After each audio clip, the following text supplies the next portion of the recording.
Fala galera, bom dia, boa tarde, boa noite, boa madrugada. Meu nome é Sidney Martins, professor de língua portuguesa aqui do LAC Concursos, o maior site de videoaulas do Brasil, quiçá das Américas.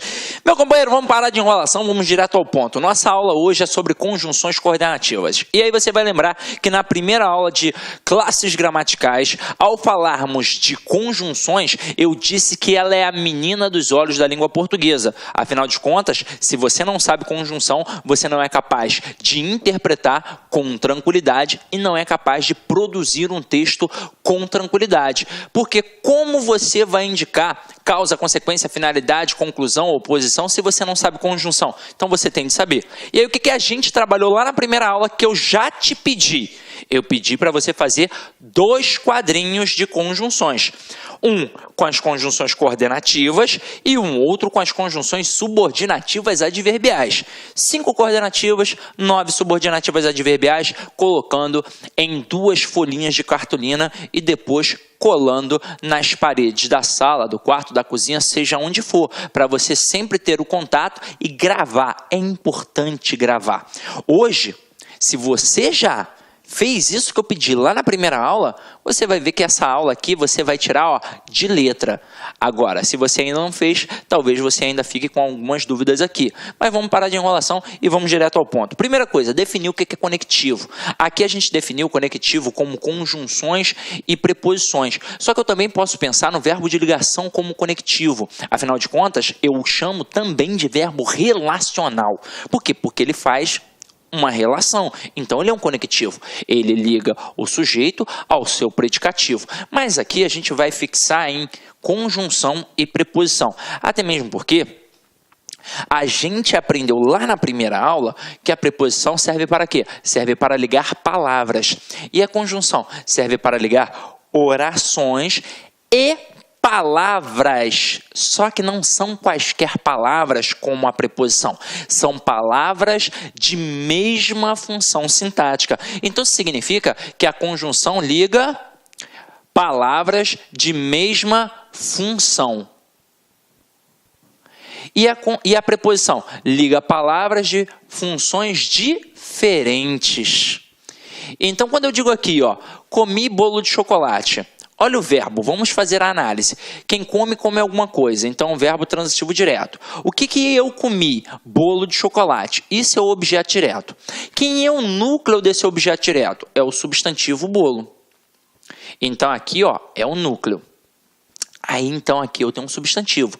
Chocolate também é um substantivo. Só que aí, reparem que aqui a gente tem o de. Bolo de chocolate. Então, este de chocolate, essa preposição, mas esse substantivo aqui, acaba sendo uma locução adjetiva. E que esta estrutura aqui, ligada ao núcleo desse objeto aqui, vai ser um termo que vai apenas acompanhar o nome. Na verdade, vai ser um termo que vai caracterizar esse nome, porque agora eu sei que tipo de bolo eu tenho.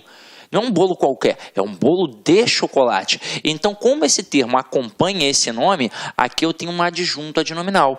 Então, esta preposição está ligando este termo, que é o chocolate, que é o núcleo deste adjunto adnominal, ao núcleo do objeto direto. Então, são funções diferentes. Agora aqui, comi bolo e chocolate. Olha a diferença. Quando eu digo comi bolo de chocolate, eu só comi uma coisa.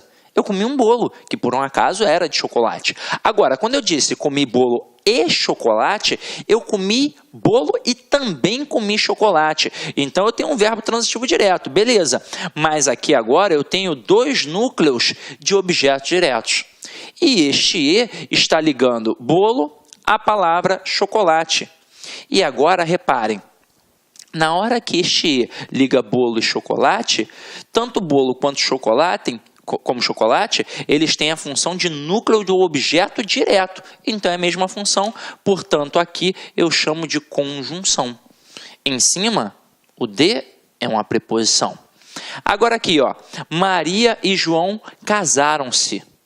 Quem foi que casou? Maria e João. Tudo isso é o sujeito. Quem é o núcleo do sujeito? Maria e João. Opa, são núcleos do sujeito, mesma função. Então, esse e é uma conjunção. Não tem como confundir.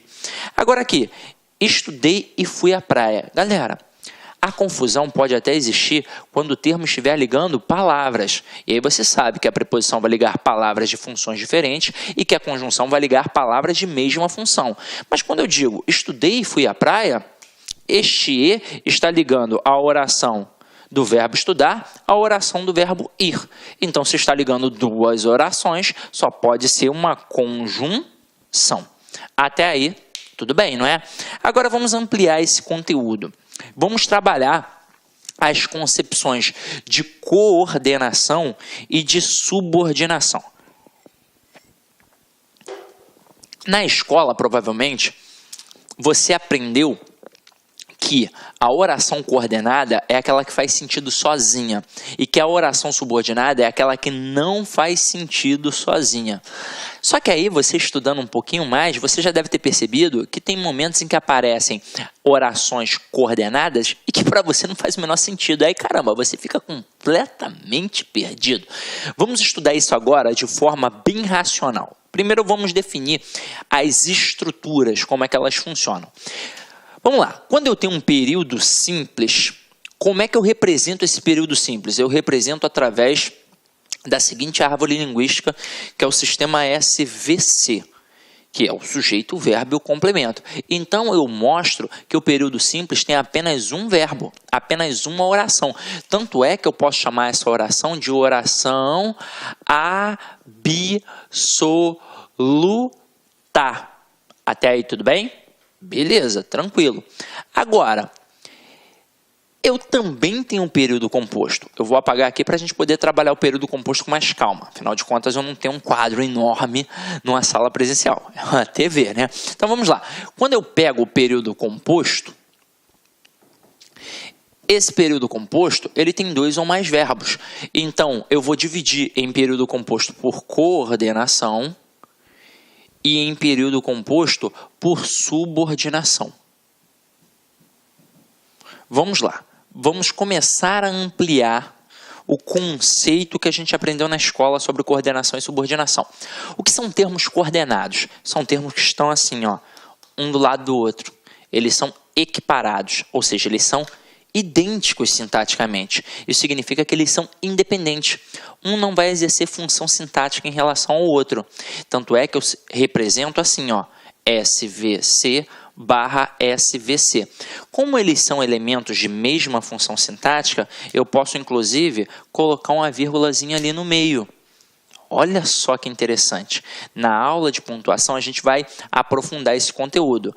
Mas esta vírgulazinha aqui foi a primeira vírgula que você aprendeu lá na sua vida. No ensino fundamental, é a vírgula enumerativa, que serve para isolar elementos de mesma função sintática.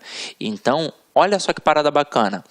No período simples, na ordem direta do sistema SVC, não pode ter vírgula, porque eu não posso separar o sujeito do verbo, nem o verbo do complemento exigido por ele.